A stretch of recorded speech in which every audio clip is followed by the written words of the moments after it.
Call the meeting of the North Branford Town Council to order for Tuesday, February 16th, 2016 at 7:05 p.m. Start with pledge allegiance. To the flag of the United States of America, to the republic for which it stands, one nation, under God, indivisible, with liberty and justice for all.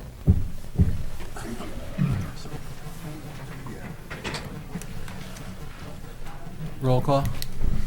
Mayor Duty. Here. Deputy Mayor Fawnin. Here. Counselor Angeloni. Here. Counselor Arman. Here. Counselor Candelora. Here. Counselor Diamond. Here. Counselor Nana. Here. Counselor Miller. Here. Counselor Rhodes.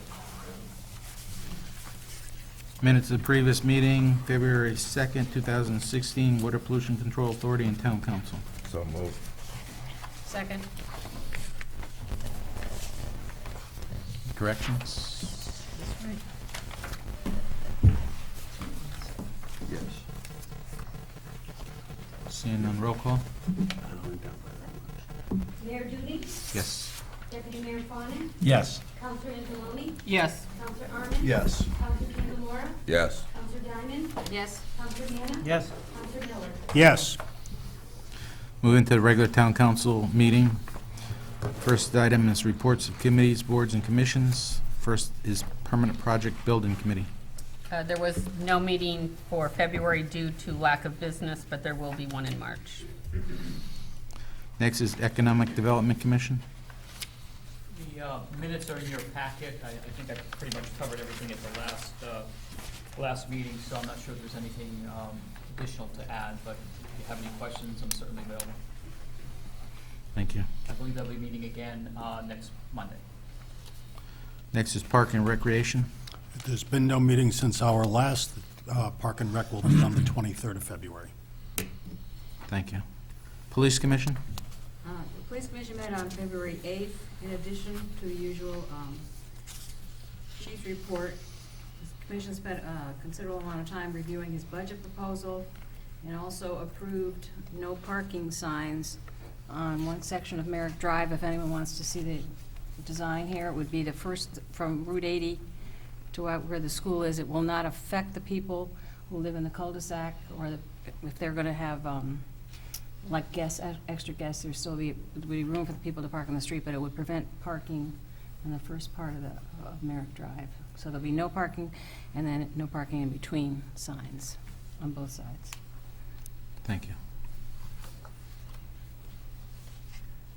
That's it. Next is the Fire Commission. The chief's here. Good evening. Just provide you with a couple updates with regards to the meeting that took place last week, the Board of Fire Commissioners. The tanker that's going to be assigned to Station 3, we believe will be leaving Wisconsin's plant this Thursday, so I would expect it be delivered to us in the next 10 to 14 days.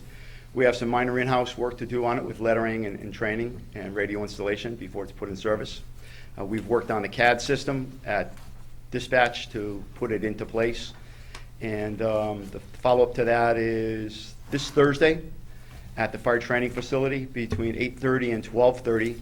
We will be doing the 2 required burns with the factory rep from fire facilities. After that, it's the acceptance process of the building. I'm really, really pleased to tell you that we started this project in the middle of June, and in the middle of February, it will be 100% complete. So it's been on track, it is on budget, and as I said before, the town will reap many years of benefits from this project. And again, the thanks goes to the town council for believing in us. So thank you. And the good weather. And the good weather, that's right.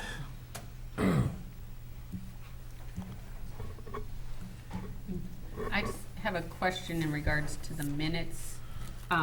I noticed there was a discussion at the meeting with the town manager in regards to insurance of the buildings and the equipment and things like that. Correct. And there's one item in here, it says coverage of outside events such as family events, birthday parties, et cetera, with questions, and the members felt these events should be covered and a discussion ensued. So are they currently not covered? Any questions that go between the company and the town is outside of the realm of my purview and responsibility and Okay. authority. So it's the town manager that establishes the lease agreement with the company. So all that information goes between the representatives of the company and town manager. I know there were a couple questions that nobody can answer that night, and that the town manager was going to work on to get information back to the representatives from the commission as well as the company. Okay. Yeah, there's still some those questions in terms of how to separate what events you have, who's doing it, if it's covered, if it's a officially sanctioned event for the fire department, fire company, sure, and it's just, we get into the gray area outside of that. If they were to, rent it out, do a baby shower, or do a anniversary party or something like that, we're trying to get, I'm trying to get closure on that to find out what's covered, what's not covered, so there's a bit more of legwork I have to do on that. Okay. Chief, may I ask a question?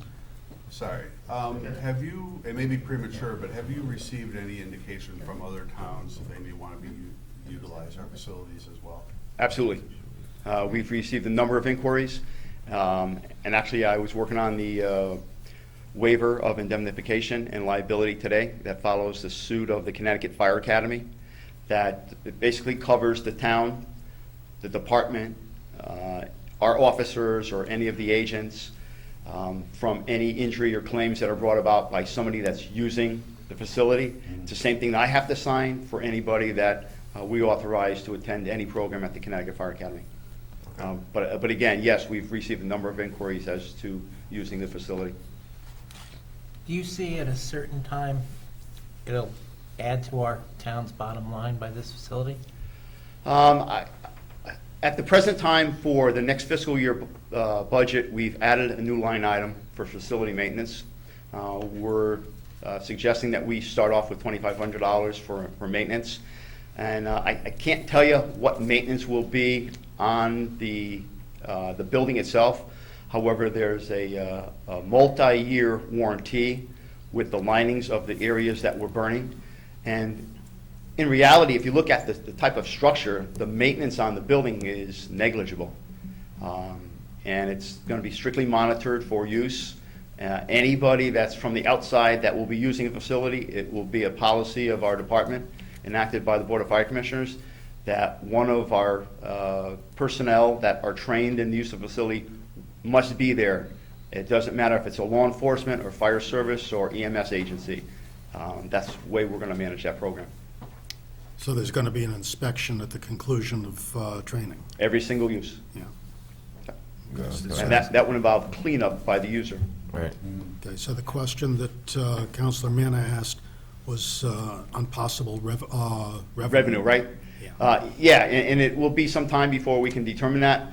I would expect that our mutual aid partners, which are the contiguous jurisdictions to North Branford, that we would not charge them because of the way in which we provide mutual aid. But outside of those contiguous boundaries, I would expect a fee to be established by the Board of Fire Commissioners since it comes under their purview. Okay. Okay. So since Branford comes to our aid, they're going to get a break? Yes, so Got it. East Haven, Okay. Durham. Any bordering town which helps us? Yes. And I can tell you right now, Wallingford is building their own facility, and it's in the backyard of fire headquarters. It's about 1.5 times the size of ours. Thank you. Thank you. Thank you. Next is Board of Education and Town Council Communications Subcommittee. There's a meeting that is being scheduled for March 14th. But I just have a question in regards to that, because I see on our draft schedule for our budget meetings is that the Board of Ed was not included in any of those department meetings that's on there. So is it our intention that we don't want to meet with them prior to our budget? No, that would be an oversight, and we certainly I would think, want to add them to the, as we have in the past. I mean, Right, so that's, standard. because in an email that I sent to you and all the counselors was, do we want to not have the March 14th meeting if we're going to be meeting with the whole board the following week in regards to their budget? Because my guess would be that March 14th meeting, a lot of that discussion would be on their budget. And I know that Deputy Mayor Fawnin would not be at that meeting, and he's part of that committee. So I don't know if we should really have that meeting on the 14th if we're going to have a budget subcommittee, one of our budget meetings with them the following week on there. No, I agree with you. I think that's an overlap, and so I guess my question back would be, do you want to move that up earlier or later in the month after Joe gets back? In terms Well, of, and well, I guess I just do non-budgetary items. the one with I think the only thing was to set a schedule with them besides the budget. At this point in the year, there really doesn't seem to be any sense in discussing anything but the budget. Yeah. Right, so So their budget presentation, I think, offers that opportunity for the whole town council. Is probably adequate for this quarter, would be my feeling. yeah, that's, I mean, and if we schedule them into one of those department meetings that we're having the following week, I think that would That- benefit everyone. It would work better for me For any personally. leftover That's not a questions. reason to do it. But I don't see a need to meet on the 14th and then again on the 22nd or 23rd. I think you're right. So if you can just communicate that with Scott and get a date as to which date works better for them in that week, to put them on as a department meeting. Probably the 22nd, since there's 3 already on the 23rd. What are the three? Well, you have police and fire on the 22nd, then you have library, park and rec, and public works on the 23rd. Yeah, those are going to be faster. The three long Yeah, ones are sure, gonna be you're right, police, those fire, are- and yeah. Board of Ed. Yeah, so So maybe. maybe we ought to move Move one of the those. three up and put Yeah. Board of Ed into the second session. Right. On the 22nd.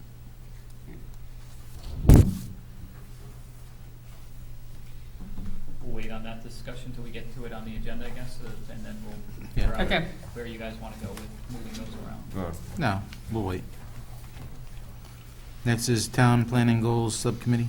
The Town Planning Goals Subcommittee did not have a formal meeting, but on February 10th, Mike, myself, and Dave Colombo went on a tour of the police facility with the consulting firm. If you remember, the consulting firm that was going to do the needs assessment for us. There were 3 people from the company, one of whom was the president of the company. We spent a lot of time reviewing, going through the facility. I know they're coming back again to look at the facility in more detail. They will give us a very detailed report. They have done a lot of work in area towns in both schools and police facilities. They also brought someone with them who was a former policeman from Cheshire. I was impressed with the fact that they thought to do that so that it wasn't just people that weren't familiar with a police facility. They also are going to help us in looking at possibility for some funding. They have been able to do that in the past with other towns, and they're going to work diligently to help us in the funding piece. After that part of the afternoon, Mike and I and Dave met with the police union and made sure that they understood that they're the people that live there on a daily basis, that they should also have some input into the needs of the facility. I handed them out a survey form. I asked them to, within a week, complete the form. Also, on the back of the form or add another piece of paper, whatever additional information they wanted to share, they are going to do that and return all their forms to the president of their union, and then I'll get back to the committee. Then the committee will meet, will collate the information and put it together in a report. Hopefully, then at that same time, we'll have a report from that company that's doing the needs assessment. Thank you. Mike, can I add something? It's not on here, but I attended a meeting of the East Shore Health District, and one thing which we'll be paying more to be members, and it seems to be a reoccurring thing. The state is giving the health district less money, and the participating towns are going to have to make up that cost. That's life, isn't it? Next is Town Manager's Report. State Representative Vincent Candelora, presentation of new laws passed by the General Assembly. Welcome. Good evening. What I did for you all, I just handed out, our nonpartisan office puts together just a list of bills that affect municipalities. So you have that there. I think there's a few that we should pay careful attention to. The first one being the car tax bill, which is, the summary is on page 16. But effectively, what the state of Connecticut did, and don't shoot the messenger because I really didn't support this legislation, I still think it needs to be tweaked, is that we're capping the car tax. So in the first year, 2015, any municipality with a mill rate above 32 will have the car tax capped at 32 for the mill rate, so you can't collect anything beyond that. In 2016, it gets reduced down to 29.36 mils. And so the differential of that cap of, say, 29.36 and what your actual mill rate will be, if it's, say, 33, that differential will be made up by the state. And they'll make a town whole by taking money that is set aside and will distribute to each community. So effectively, the town would be made whole. The revenue stream comes from our sales tax. And I think it's about 0.5% of the sales tax is put into this pot where it's being distributed. My personal fear is that as we're staring at all these budget deficits, the state is going to sweep that pot. They've already taken some of the money back in the winter to fill the deficit in this year's budget. But currently there is sufficient money in there to distribute out to the towns. And I think North Branford is getting about $400,000 in the next budget cycle. I wouldn't budget that as an increase because I think that's going to be mostly offset by this car tax proposal. In short, I mean, the reason I don't support it is it's a clever way of redistributing our personal property taxes into the cities and at the expense of the towns. And also, it's going to create a bit of an administrative nightmare for our assessors in having to issue different mill rates now for personal property. So that is the law of the land. It's on the books right now, so it is in effect. I think it may change because of the budget crisis, but at this point we need to plan for it. The second piece of legislation that I think, and not to just jump into bad news, but I think these are the realities. They made a lot of reforms that I think could cause trouble for the town. The second one, it's on a single sheet of paper, is a spending cap that they've imposed. And what this effectively means is that a town cannot increase their spending by 2.5% from one year to the next. If there is an increase greater than 2.5% in a given year, the town will be penalized and will lose state money as a result. Right now, what's excluded from that cap is debt service, arbitration awards, and things that are associated with an emergency. So if there's a major storm and we have to spend a lot of money in order to accommodate for that storm, then we would not be, that expenditure wouldn't fall toward the 2.5%.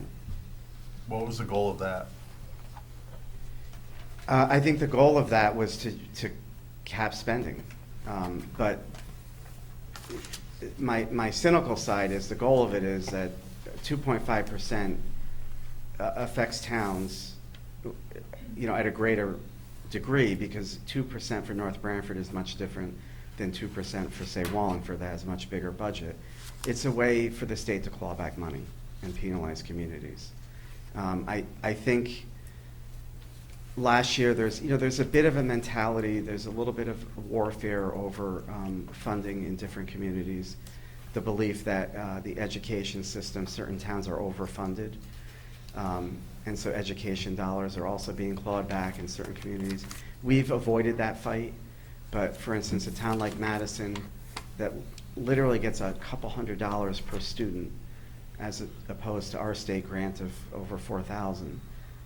That community is looking at their small ECS grant being clawed back because they're overfunded. you know, we're in very difficult economic times, and so I think that, you know, that's part of it. I have a lot of criticism toward the budget because, you know, the sales tax stream is an attempt to get more money to the towns with this car tax scheme, but the property tax credit for taxpayers have been pulled away. So for a town like North Branford, you know, we may at best be held harmless over the next 2 years, but our property tax owners are going to end up paying a little bit more because the personal property tax credit has been whittled away. And it's, you know, it's a couple $100s, but it's a couple $100. And so I think I put that out there for you all to just keep in mind in the budgeting process. We are facing the $500 million deficit that needs to be addressed in this next upcoming budget cycle. And I think there are opportunities there to try to make changes to some of these reforms. For instance, this 2.5% spending cap, there's talk about making it a soft cap. So a town could get around it by having their finance board, you know, in this case, the town council, voting to overrule the cap and to budget accordingly. But what I would like to see happen is pulling the penalties out of it at this point. Because the irony in all of this is, you know, the state of Connecticut is under a constitutional spending cap that was passed when the income tax was passed in '91. We've never instituted it at the state level. So it's a little bit ironic that we're going to attempt to impose it on towns. So I'm hoping that we could start the dialogue of pulling that back. I do think overall there's the hope and belief of holding towns harmless in the next budget cycle, which I think can be done for next year. So I think we could count on the same amount of money that we've received from last year. So this 2.5% is overall, which would include the Board of Education in our case, I mean in all towns' case, because it's a line item as part of the town's budget. I believe so. In reading that, it's the overall town budget. So But it says here that it does not include special education. So the special education part of the Board of Ed's budget would be pulled out of their request? correct. Okay. Because as you know, special ed, depending on what population moves into your community, you don't know what it's going to be year to year.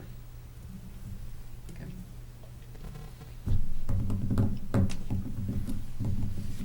Thank you. You're welcome. Any other questions? What's the status on the attempt to remove the delinquent taxpayer having to clean their taxes up to get registered and everything being? Yeah, for DMV. Yeah. So there is a proposal, it's a governor's proposal to remove the DMV's enforceability of collecting the delinquent taxes. You can't register your car until you pay your taxes.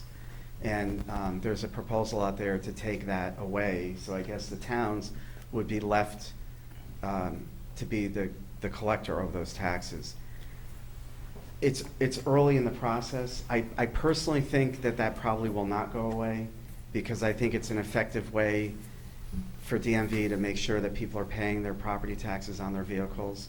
Without it, years ago, we didn't have it. It's very difficult for towns to collect the tax because the car tax is much more transient. People leave and you can go from one town to another and avoid paying the tax. The piece that we have to get under control is really on the state level are the fines. If your insurance lapses, that's what's causing a lot of problem with all the vehicle suspensions.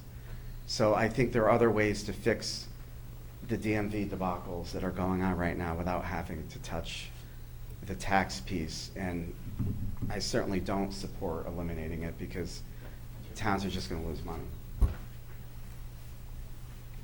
One more quick question. It says here the bill requires each municipality to annually certify the OPM secretary using an open site.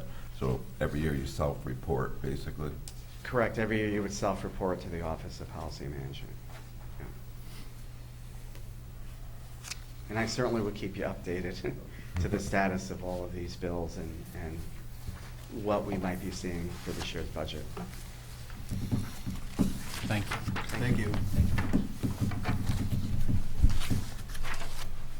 Next item is review and discussion regarding duties of town council liaisons.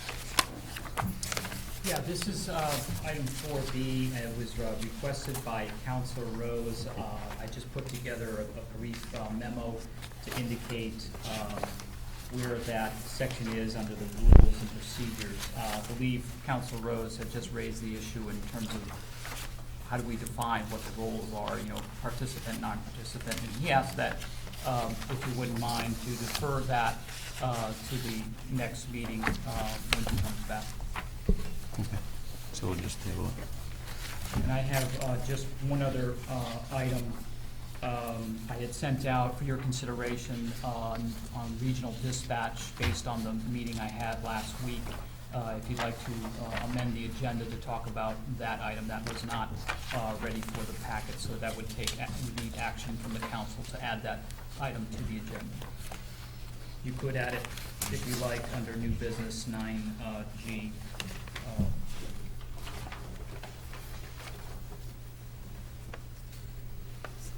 Essentially, that was the, I sent out on the feasibility study from Wallingford and their request to have the town join with the other towns. Why don't we just do it like under 9A and make 9A AA? So I know the fire chief has to leave just in case he has anything to say about it. Entirely up to you. All right, I'll move to amend the agenda to add that item as, what did you say, 9 what? 9A. 9A. We'll change the second one to 9AA. I'll second it. Roll call. Mayor Duty? Yes. Deputy Mayor Fawnin? Yes. Counselor Angeloni? Yes. Counselor Arman? Yes. Counselor Candelora? Yes. Counselor Diamond? Yes. Counselor Manna? Yes. Counselor Miller? Yes. Next item is community events and presentations.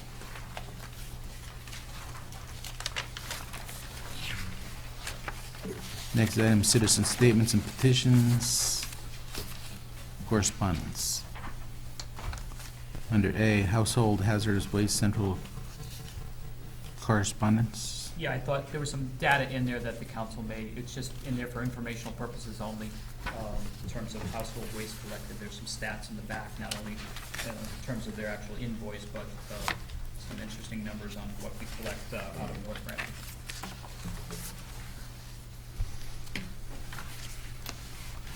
Good. Next item is resignations, appointments. First is appointment of Allison Caron to the Solid Hazardous Waste Recycling Committee, term to expire 12/31/16. So moved. Second. Roll call.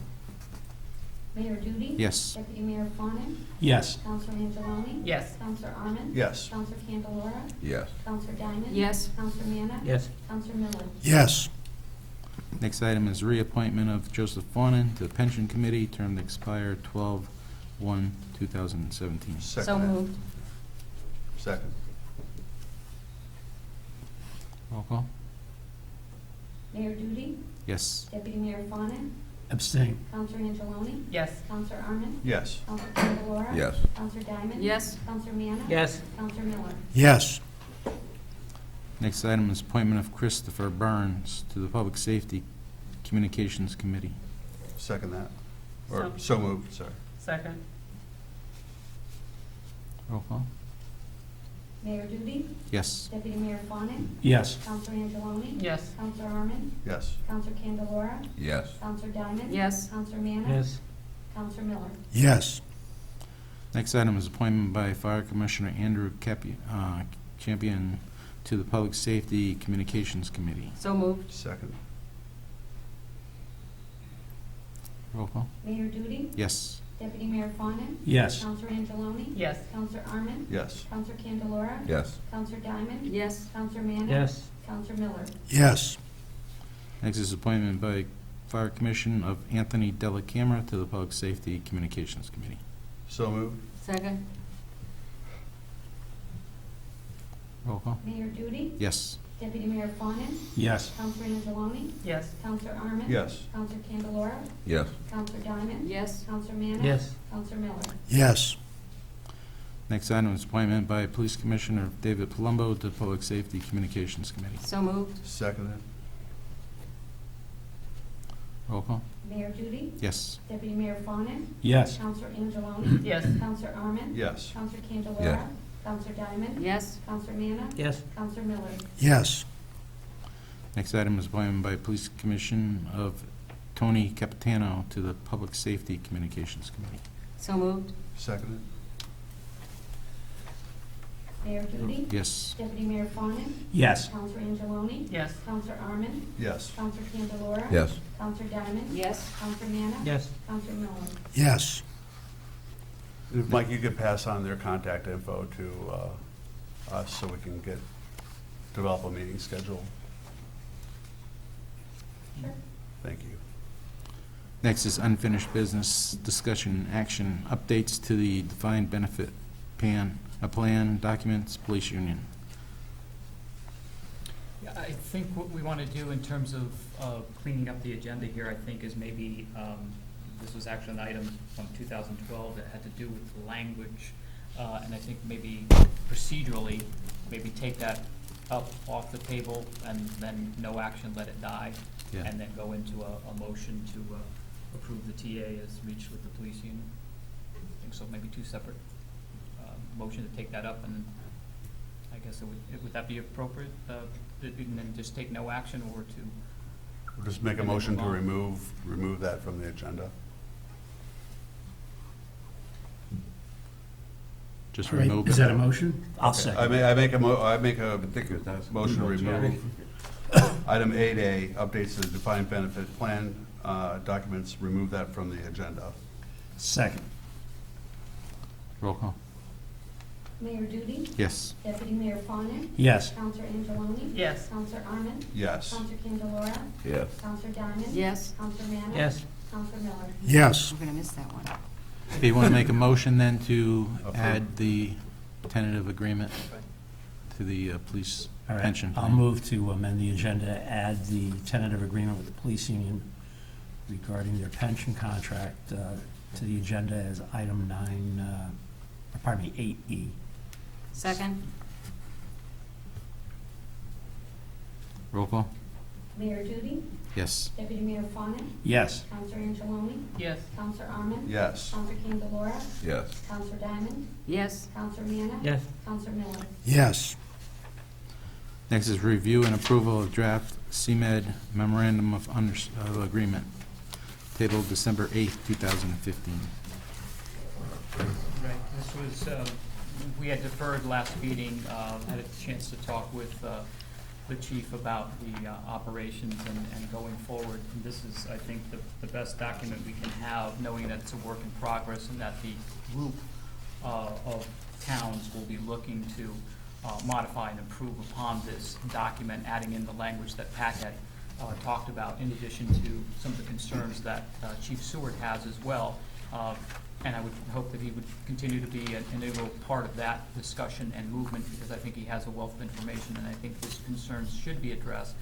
So it's, at this point, I think we're in agreement that we should probably move forward with this document, approve it, and then continue to work with the group on getting the changes going forward for the next round.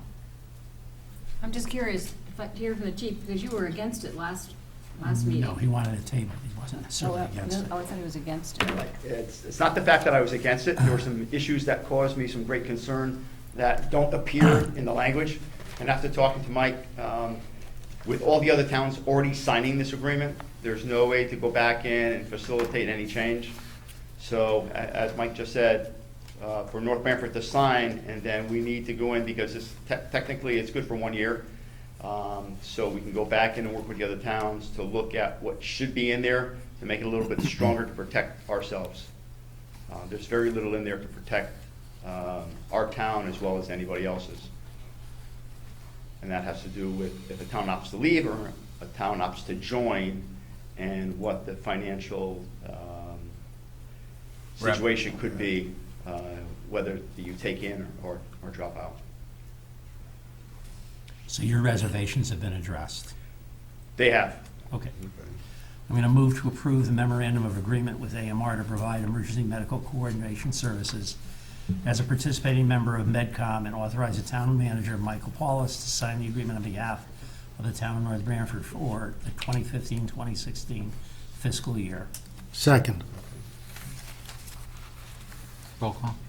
Mayor Duty? Yes. Deputy Mayor Fawnin? Yes. Counselor Angeloni? Yes. Counselor Arman? Yes. Counselor Candelora? Yes. Counselor Diamond? Yes. Counselor Manna? Yes. Counselor Miller? Yes. Next item is Potato and Corn Festival Financial Report as of October 30th, 2015.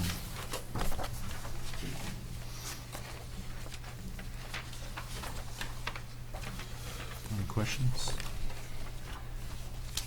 Yeah.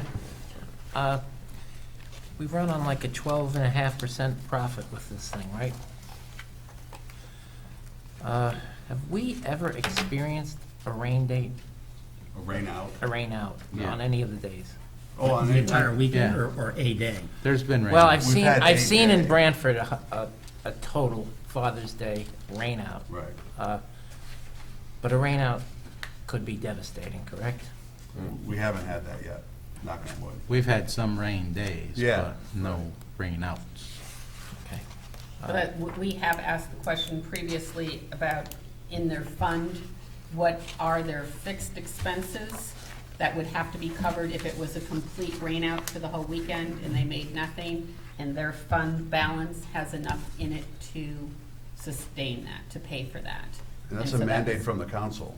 Right, that it would not cost the town, we would Any not money. budget any money. That has to be their buffer. Right. Okay, thank you.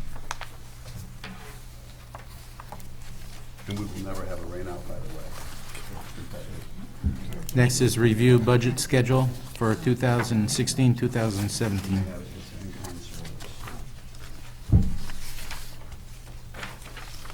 We're going to make some changes to that. Plug in the Board of Ed. I think maybe it makes sense to maybe bump the library up to, To Tuesday? yeah, Yeah, they're, right, to a lighter, Bob is usually pretty quick. yeah, Yeah. And put the Board of Ed on. and put the Board of Ed on the 23rd. Yes. Yep.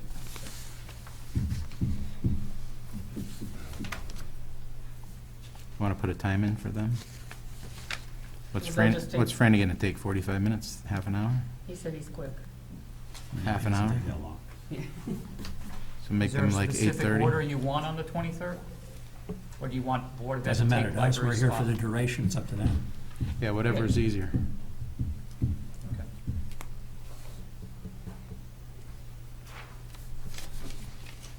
Then you'll vary the times on that. I'm sorry? You'll vary the positions on that for the times. So should we approve it tonight?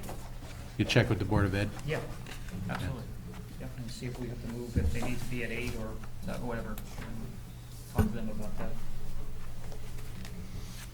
We'll approve the, maybe, I guess, approve the lineup subject to the times of the blocks, but I won't Yeah. deviate from what we laid out there.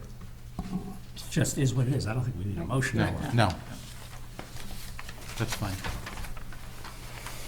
Next item is E, Police Pension Tentative Agreement.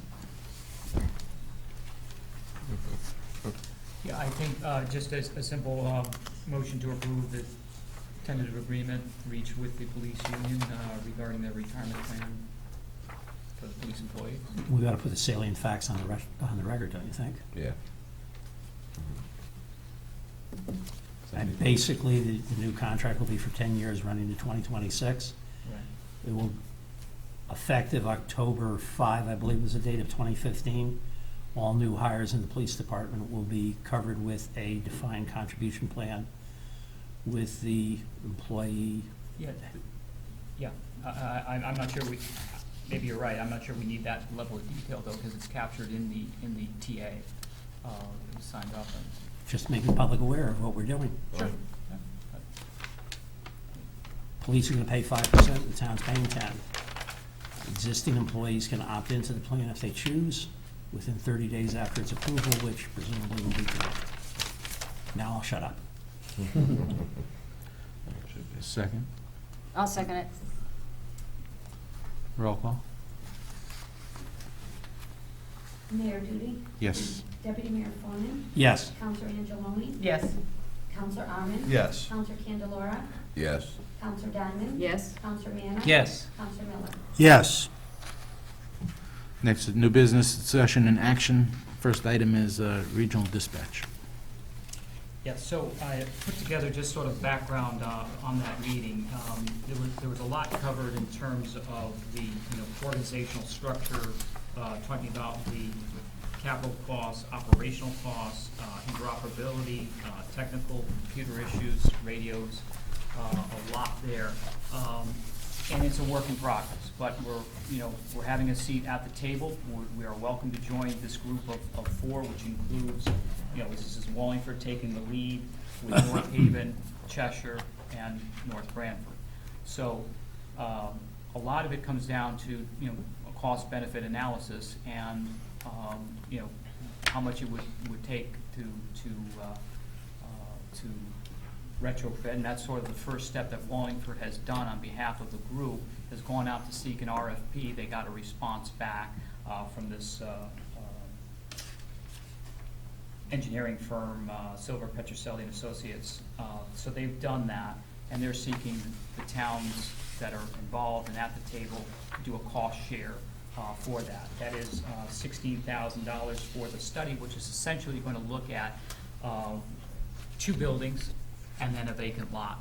And so the 2 buildings, in terms of conversion, one might be substantially higher than the other. I'm not sure they're going to come in at the same, relatively the same price or not.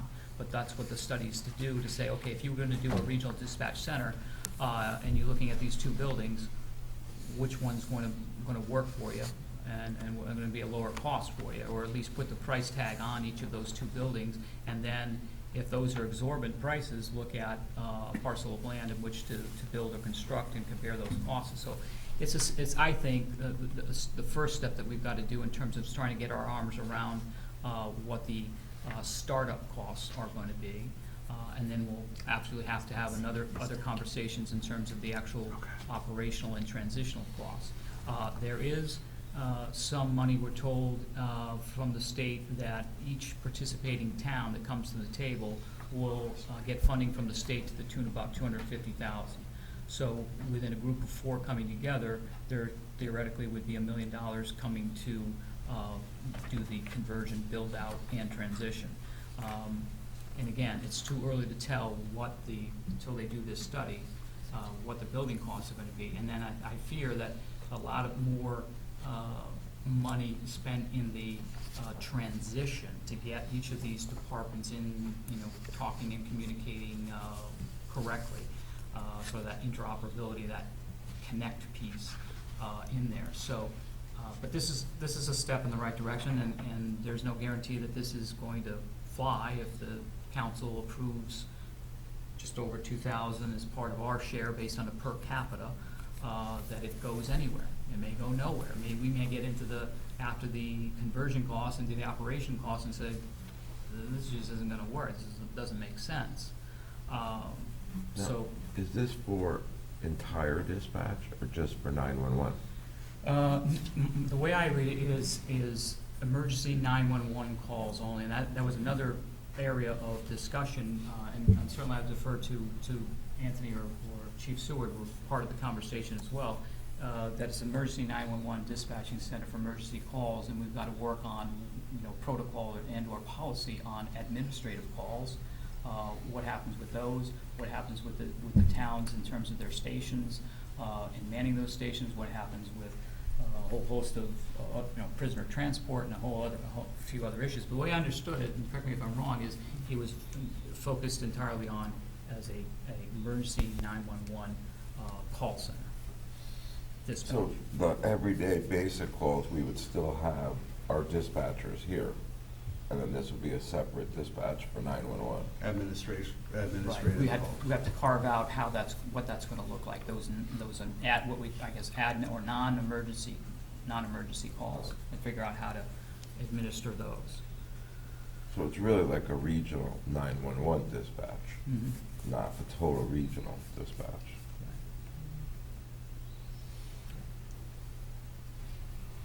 So they had asked, the other towns indicated that they were involved in participating, and I explained that I couldn't make that decision, I have to go through the council to make that decision, and they were fine with that, and here to answer any questions you may have. Certainly How Chief would- soon are they looking for an answer? Well, they would like to move as quickly as they can, so if, I guess, you know, if we don't make a decision tonight, or you're not comfortable making one, March 1st could still work as well, I believe.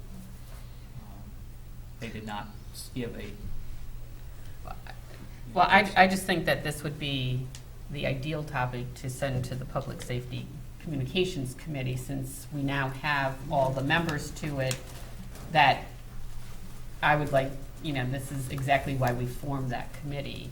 And I think this information should go to them so that they can discuss it, and if they can have a meeting Soon. within the next couple weeks and report back to the council for our March 1st meeting. Yeah, that's a good idea. I would prefer to table it until that time, and let the committee, since we have a full committee now for it. Is that going to be a problem, Mike? unless I'm reading it wrong, nobody had indicated, I think they're prepared, I think the mayor said that they're prepared to go, whether the other towns, I mean, if they had to eat all of it, they'd eat all of it and they'd move forward, but I don't think us coming in on making a decision in March, or if we have a meeting with the communications and then bring it back for the March 1st meeting, you know, I think that would be okay. What were your thoughts, Chief? I think the consensus that day, as we left the meeting, is that another meeting will be held on or about March 10th. So you do have some wiggle room there to speak to the Public Safety Communications Committee. As Mike alluded to, there was great representation from the police and fire departments of the 4 communities, and really good intercommunications between the departments to kind of move this along. One thing that you got to recognize is that even though it was discussed at the meeting that day, the issue of state mandated regionalization of communication centers may seem a little bit low right now. There will be a push this session to push communities, especially those that are under a population of 15,000, which we fall into, to move into a regionalized dispatch center. And if not, you are entirely responsible for the fees of all your communications equipment. The state will not support it. So the other 3 communities are outside of that population restriction, but we fall under that, so that would pose a problem for us. Besides that, as Mike said, for each community that participates in this venture, you get $250,000. So, you know, ka-ching, ka-ching, $1 million is up on the table. Guess what? Where this communications center becomes the host for us, it means our communication infrastructure has got to be moved from 264th Road to whatever that site is. So you, from kind of the boots on the ground speaking, from an operational standpoint, you got to understand how our communications system works based upon a 3-point simulcast system. So that may not mean a lot to you, but what it means is that wherever the new 911 communication center is, and yes, it will be answering 911 calls, it will be dispatching fire, police, EMS, and doing emergency medical dispatch pre-arrival instructions. There was some discussion of whether or not the radio side of public works operations would be dovetailed into this. That was still up in the air at the discussion.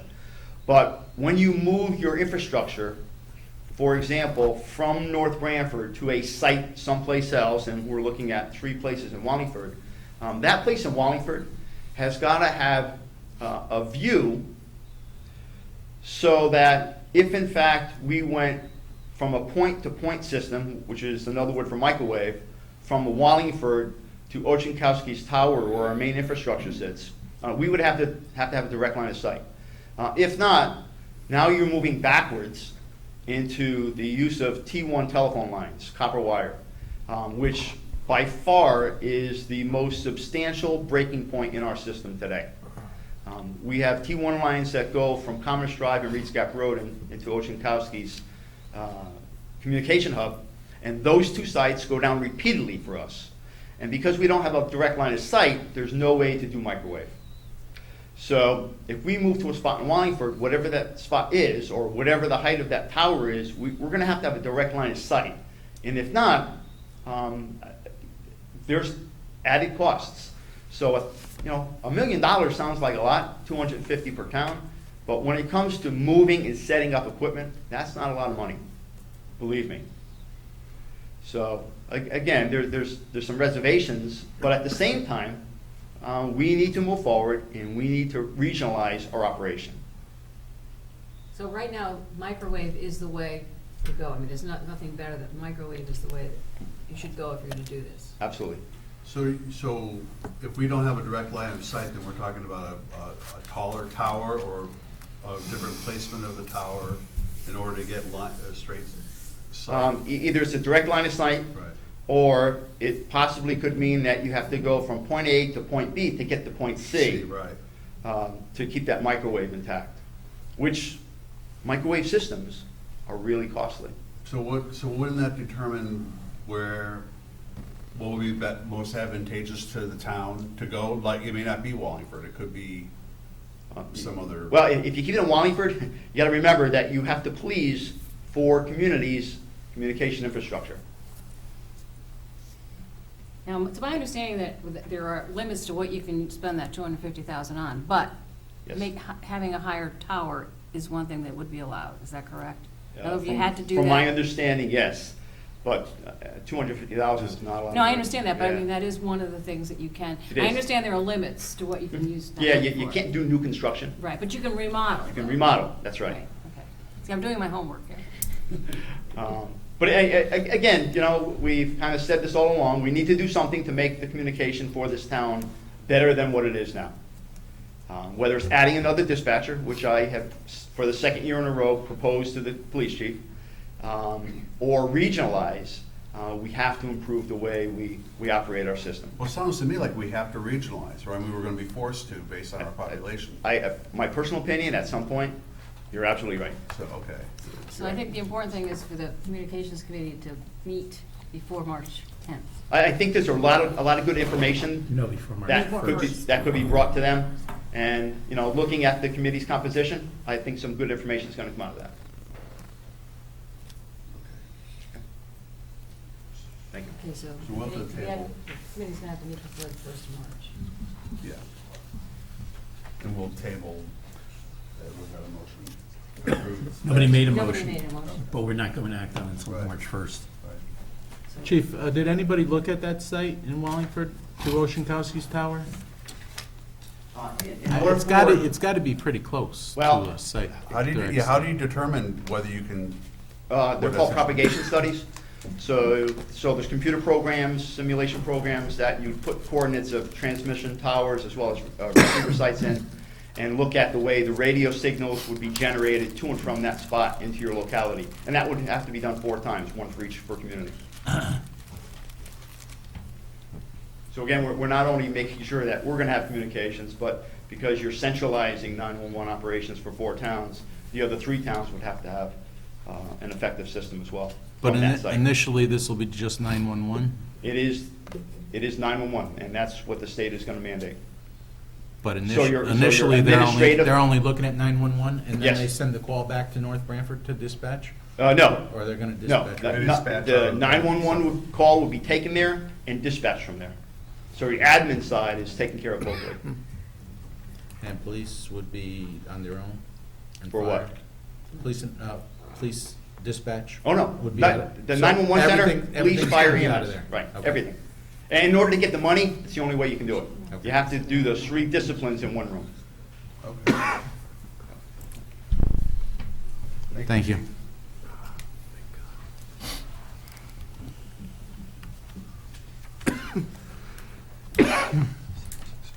Okay, next item is Michelle Esso of Stewart and Mondi audit presentation. Hi, good evening. My name is Michelle Lewis. I'm the partner in charge of the North Branford audit.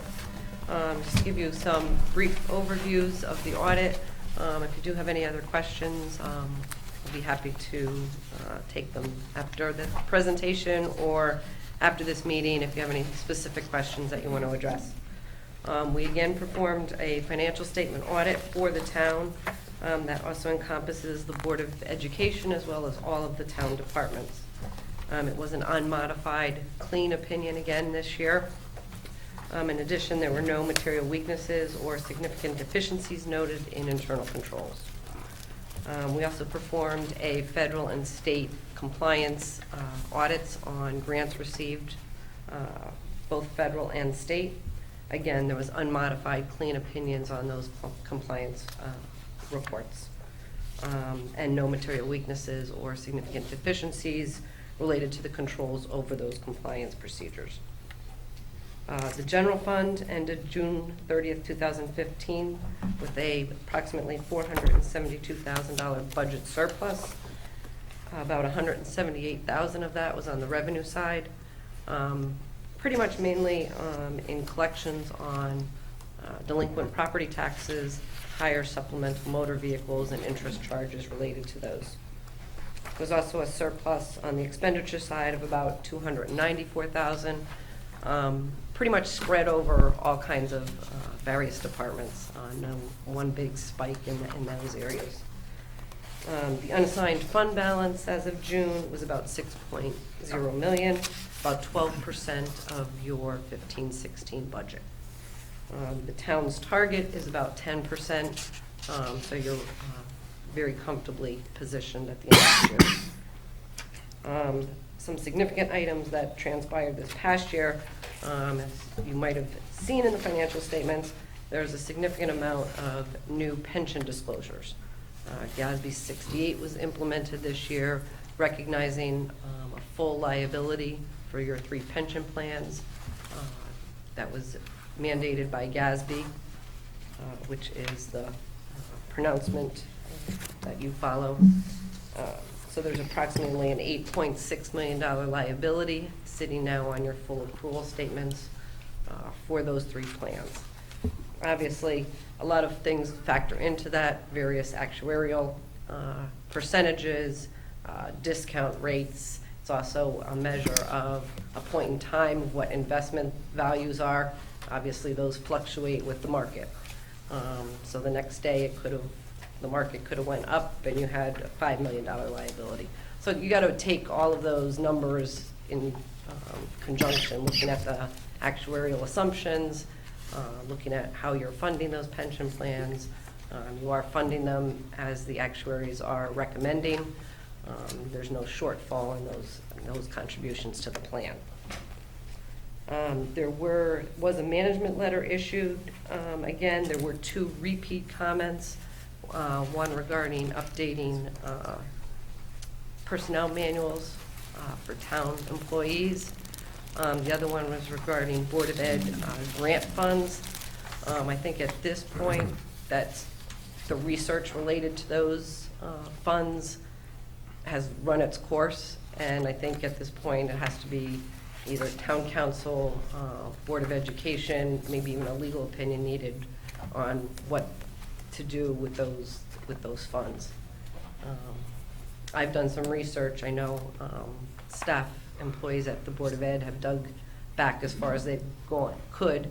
We did over the last 2, I believe, years return some funds that were for some capital projects that was researched that did come back to the town. These funds probably date more than 10 years. So I think the current finance department employees up there, it's even before them. The other 2 areas, one was for closing out some capital projects, taking a look at those as they've been dormant for the last several years, and also some of the sewer assessment receivable balances, keeping track of those and closing those funds down. So I did want to mention when Representative Candelora was talking, I wanted to mention that you thought that the special education dollars are excluded from that cap. That is one other area in there. And we did find that both the car tax and the spending cap was significant enough that there is a note in your financial statements in there alerting the reader that this is, coming down the pipe, mandated by the state. So it could be potentially significant to towns and cities. What does significant mean, though? What percent, like, is that a percentage of the? Well, I think it's obviously, like you said, there's some things that are excluded, but if you have a year that costs are going to be rising, you have a new police contract or town employee contract that is going to potentially sway that percentage, you might be looking at cutting another area to compensate for that higher increase. So all of it has to be looked at together. And 2.5% can come up pretty quick in a budget, especially with salary increases. Those are the big areas that you put a 2.5% increase and then you add all the benefits and stuff, you're at that 2.5% really quick. Also, just going into next year, obviously, I saw one of your items, obviously, is looking at the staff accountant position. That would obviously affect Anthony's department next year in getting it ready for the audit and financial purposes. And then also the new health insurance fund, there'll be new accounting for that and new disclosures and reporting in the financial statements. Could you help me on page 7, explain that second paragraph down at the bottom about the assets are not available for future spending? Could you explain that paragraph for me? Basically what it's saying is that a lot of the towns, and this is on your full accrual statements, where it's recognizing all of your land and buildings and also your long-term debt. Basically what it's saying is you have a large fund balance on that statement, but it's not a liquid fund balance. In a commercial or an enterprise, they might be able to sell their building or their equipment, where here you don't use that to fund your programs. So it's a fund balance, but it's really, not liquid money. In other words, like if the town has a building. Right, you're not going to be just selling town hall It has to a fund value, your. and Right. all those values go into a fund. A fund. Okay. I see.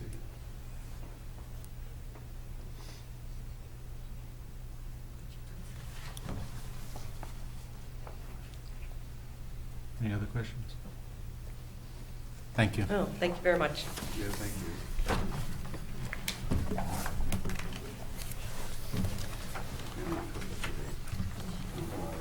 Next item is review a job description for staff accountant. Yes, this is the staff accountant job description, and as Anthony mentioned, Barbara's leaving in May, and we'd like to get this up to speed. It hasn't been touched in quite a while, so felt it'd be appropriate time to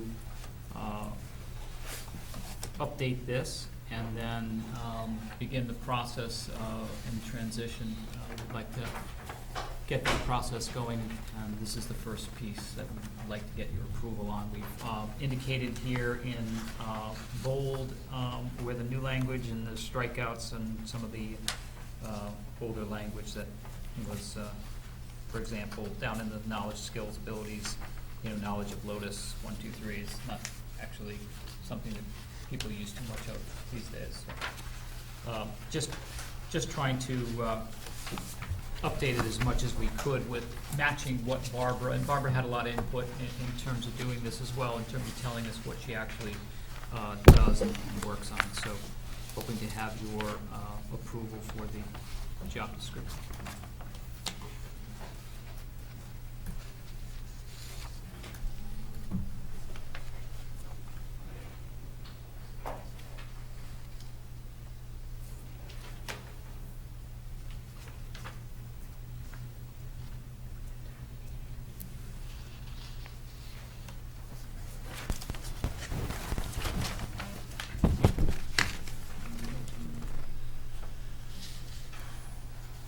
Anybody have any questions on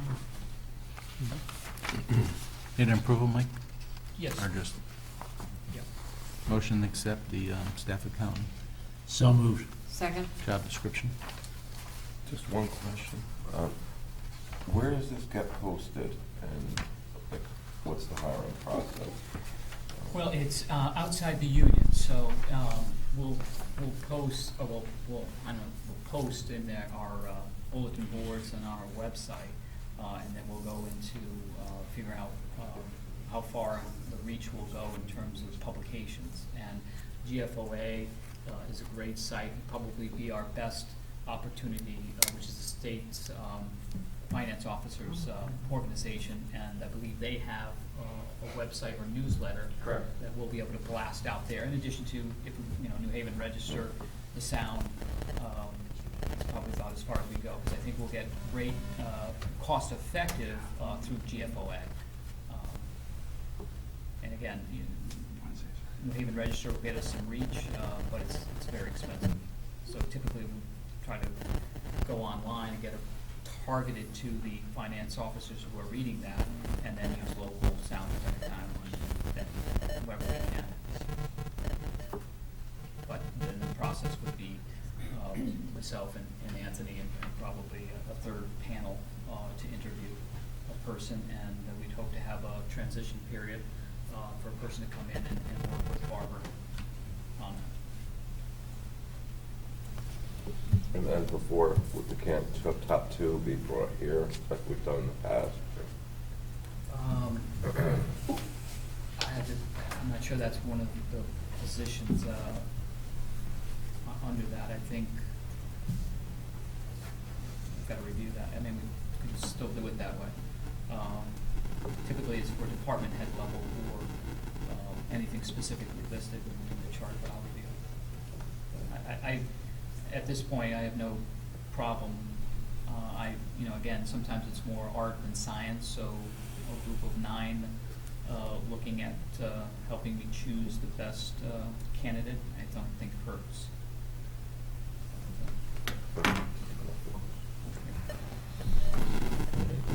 Roll call? Mayor Duty? Yes. Deputy Mayor Fawnin? Yes. Counselor Angeloni? Yes. Counselor Arman? Yes. Counselor Candelora? Yes. Counselor Diamond? Yes. Counselor Manna? Yes. Counselor Miller? Yes. Next item is financial report. Good evening. You have before you the financial report comparing January of 2016 to January of 2015. The report, fortunately, remains unremarkable. If you look at the top line, the property tax collections are almost identical to the prior year. Our total revenue is exceeding the prior year.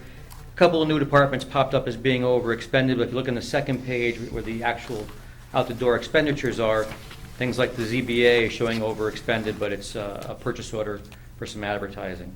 So the operating transfers we mentioned previously, the wetlands is a function of the state bills, and the animal control shows overexpended. That's because the purchase order from the prior year, when the bill actually came in, was greater than we had reserved, and so a little bit of last year's expense snuck into this fiscal year. But any questions, Ms.? When you get a bill from the state regarding like our planning and zoning issues, where does that money? Just that first one. Hmm? Just that first bill, yeah, that was it. First and hopefully only, but where does that money come from? Is that just? Well, currently from the Conservation and Inland Wetlands budget. I see, all right. Other contractual. And once we finalize that deal, we can take it out of contingency, but I don't know the firm number yet, so.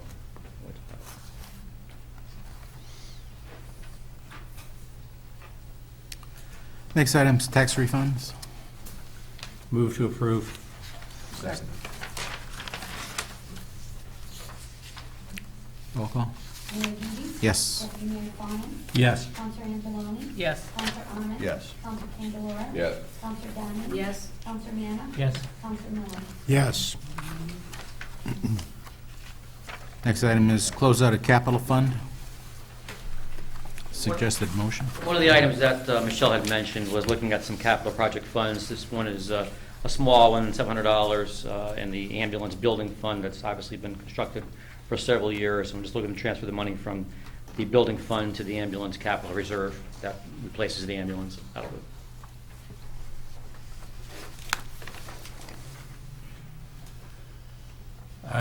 I'll move to resolve that the Town council authorized the treasurer, finance director to transfer the remaining balance in the ambulance building fund, Fund 442, being approximately $750 to the ambulance portion of the capital reserve fund, Fund 427.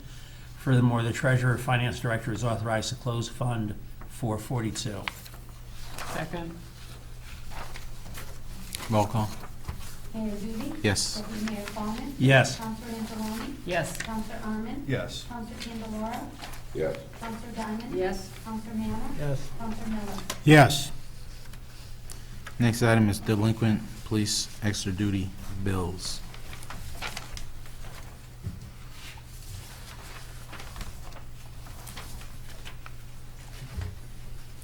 Where would you like to start? Maybe Anthony will give Well, you so what's the I was procedure? hoping for Ant. What's the procedure in billing and collecting on these? Well, I mean- that's the Right. $64,000 question.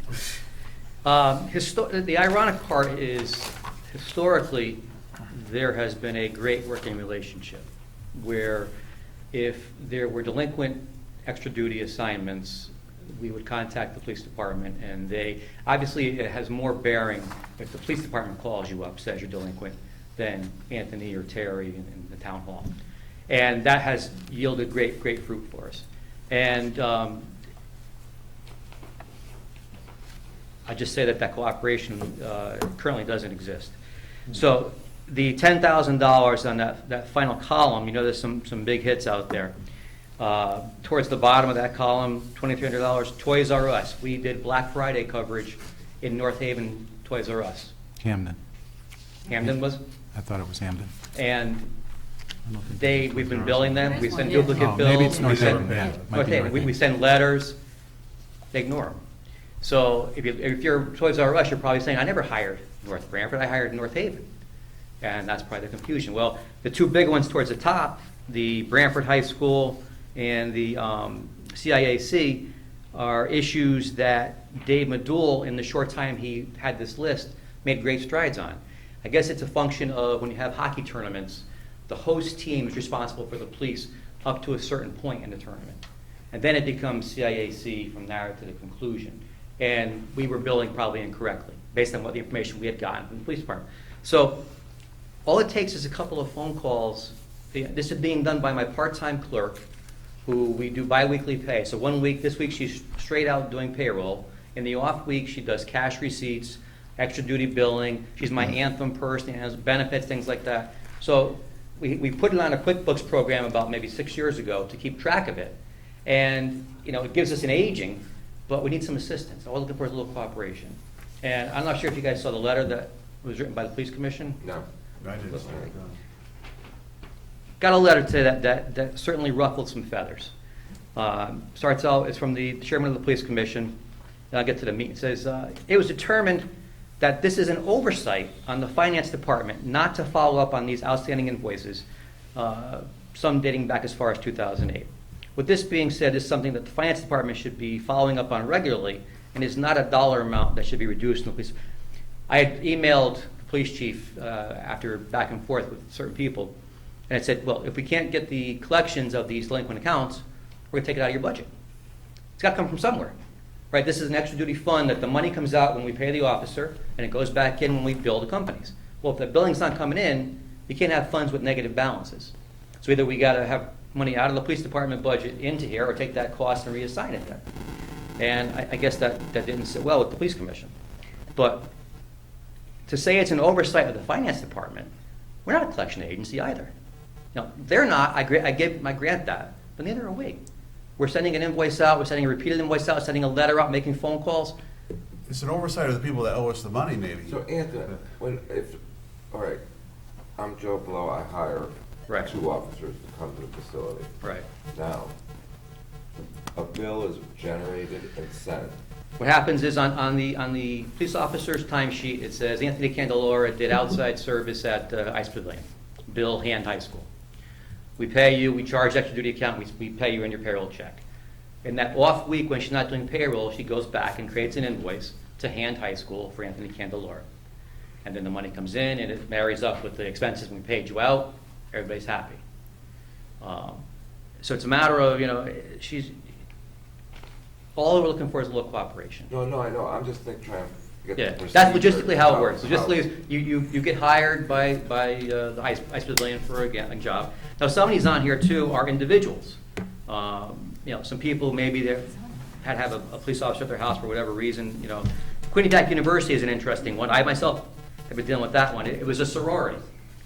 Well, we've been sending them to the people who we were told to bill. Then they put me in touch with somebody else on Campus Life. Campus Life put me in touch with the girl in the sorority. Well, the girl in the sorority isn't the one that was in charge back in 2013. That person's graduated. Send them another copy of the bill. It's a runaround. So all we're looking for, again, is runaround if I call.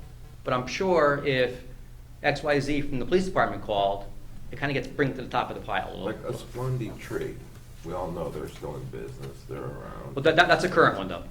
That's the first column. Yeah. Yeah, that's not a problem. It's the 120-day column there basically seems to be Yeah. focused on. We noticed that the Lozito's. Losito Electric, that's Lucille Electric is an interesting one. That was, a lot of money.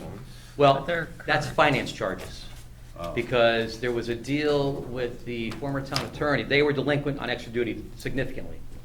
And they worked out a payment plan where they were paying John's office and then they gave us the money. Well, part of the deal we had agreed to, we had suggested and they signed it, that we would charge them interest. These people don't get charged interest. Well, we try to charge them interest, and that's the money that's out there, is that they haven't paid the interest charges. So whether we'll ever get that or not remains to be seen. So the principal's a lot lower. Principal's already paid off. Oh. This is the interest that remains that we're trying to get. Yeah, good luck. Yeah. See, So, I don't understand why a policeman who's on desk duty, who can't go out for some injury or whatever, but's on the payroll, why couldn't that person Well, make that's the phone exactly calls? what happened. I personally think that is It an was, option. it was always done that way. Myself or Dave Dansko So why always, can't always that did it. continue? well, They I can't- mentioned Dave Matul, and he was on light duty. That's exactly Yeah. what he did, and he got to the I bottom guess of he did most a- of these. he did a good job, and I think there's somebody on light duty now, so why couldn't that person be making the phone calls? There's no reason. But the question, the problem is, there's $10,261 of town taxpayer money that's sitting here. So if they can't collect, then there's three things you could do. Either we never work for those people again, Right. or do like other towns do, when the money comes in, then you pay the I officer. was just gonna say that. Or you give the officer the bill and he collects it that day. Other towns have done that. Other towns have done, when the money comes in, you get paid. Big cities, when the money comes in, you get paid for that job, That would be such a huge change in policy. I'm Oh, not sure yeah, how that would I fly. know. But- You know, Anthony, I mean, a simple cooperation is all we're looking for. Again, just like I say, maybe a light duty person, or Dave Dance, we mentioned his name. He was terrific. We'd give him regularly some delinquent ones, or even people that bounce checks. A phone call from a police lieutenant Yeah. has more oomph than someone me calling up. don't you think that it's time we revamp our policy? Well, it's only gotten this bad in the last year or so. Why? Because Dave's gone. Because Dave is gone, right. Yeah, And you get the same cooperation the fire chief gets from the police chief. There's another issue, if Anthony hasn't already said it, that I think, Mike, you just put up, that you don't get paid, you don't do it again. And, finance isn't taking the call and isn't booking it, but I think it's an opportunity to relook at it and say, listen, if you're gonna go forward, you're gonna say yes, then there's a certain amount of information you're gonna have to collect in order to understand the billing process, which finance isn't doing it on the front line. So it's gotta go to the police department to capture that and say, okay, who requested, in that whole billing, so Anthony and finance or police isn't getting the runaround in terms of I didn't authorize this, this wasn't something I did, and move on. And they can't, they don't book it, they don't say no. I mean, I think, yeah, if you don't get paid, you don't get, next time you call, you don't get service. Hire private security, Yeah. And those two big ones, like I said, the Branford High School and the Daniel Hand, those relate to the whole CIAC, conversion of when it's whose responsibility to a certain point and so on. The GODEC, she sent numerous letters out. She showed me the letters on those. Again, the DC Comm, she sent letters out to, follow-up letters. there's only so much time she has to devote to this. And we're trying to squeeze it in amongst other things, and sometimes it falls to the back burner. But again, a little cooperation would go a long way to, even if a form letter was created. It could be a form letter. Right, a form Just letter. fill it in, who it is, have them sign it and send it off. It has, again, more clout than Would you town hall. recommend that our town attorney send out letters to people? That's gonna Yeah. cost you more money. Yeah, I wouldn't go that far. I mean, I think we can resolve it internally, to tell you the truth, and I'm surprised that it got to this far. And when my girls read this letter, they had a stroke. I mean, to say. I think the say town it's an council, oversight- I think the town council should send a letter back to the police commission that, listen, it's the way it's been done before. If you can't do it, then here's 3 avenues to take. Either you never work for that company again, they hire private security. You get paid at the time. Yeah, when we receive the money, when the town receives the money, then the officer gets paid, or, Well, I think Mike makes a very good point, though, is that it's the police department that's accepting these positions. So I think that form, that information that they take, has to have the crucial information on there as who's authorizing it, like their contact information, you know, that they're Billing liable. address. Yeah, the whole thing, and that needs to be looked, I mean, that has to come from the police department, because they're the ones that are taking the positions. Finance department, town hall is not getting the calls to supply a police officer to it. but that information's already on a job sheet that goes down. It's on some of them, yeah. Some of the information, yeah, but it's still a lot of finger pointing, who hired and who didn't hire. Yeah. That New Haven, that North Haven, the food trucks in North Haven, the guy who organized that, tried to get a hold of him, can't get a hold of him. So what's your recommendation? How do we resolve? The recommendation is that I work with the police department and develop some kind of policy where they can intervene at a certain, when it gets to a certain point, and be willing to, you know, assist us when needed to collect delinquent accounts. One policy change we've heard a couple of times is you don't pay us, we're done with you. Right, That's one policy.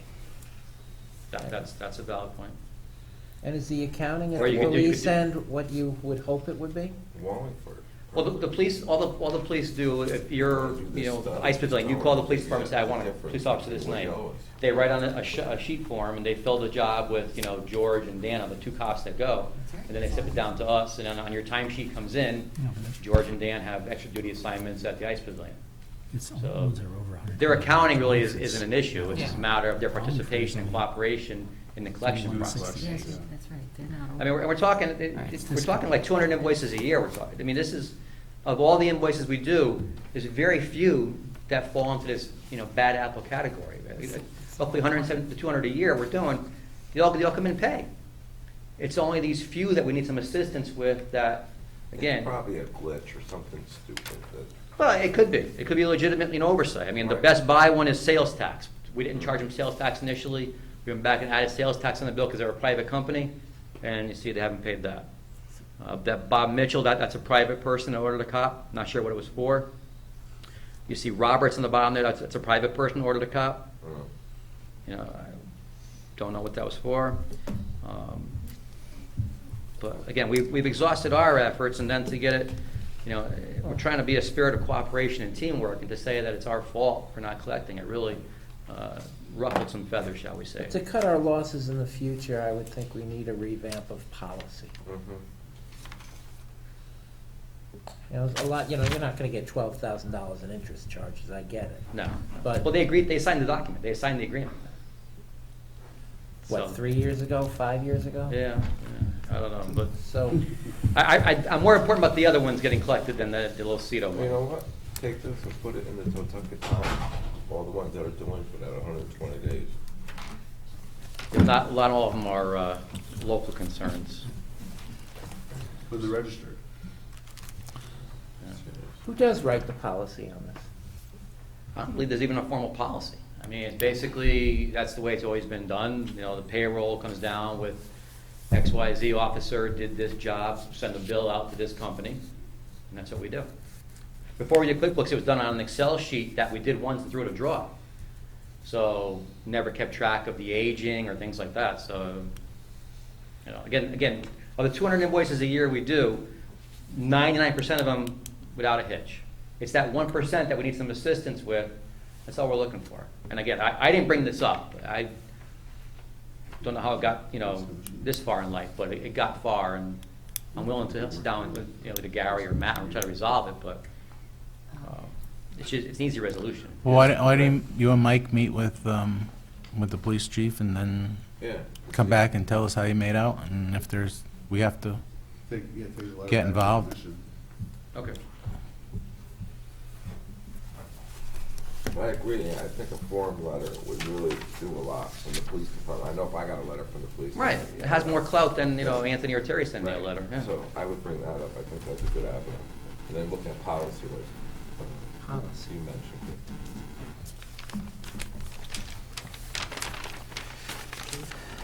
Next item is citizen statements and petitions. I just have one comment. It irks me that the state of Connecticut, whose finances are in the toilet so bad, have the gall to come to the towns and say what you can raise your budget. Yeah. If the taxpayers of this town want to go up a 10% increase and they vote for it, Right. the state has no business in that. It's the local people's decision. I don't know how it even got to the state level where the state could dictate what a town could do and what a town They're going can't to do. penalize you by clawing back your state money if you go above that cap. Well, if people in this town want to do that, and they vote favorably to do it, what right does the state have to say I that? have to, not only that, but the trend is the state is giving the towns less money, Yeah. and therefore, things have to go Just- up, it but just- then they're saying,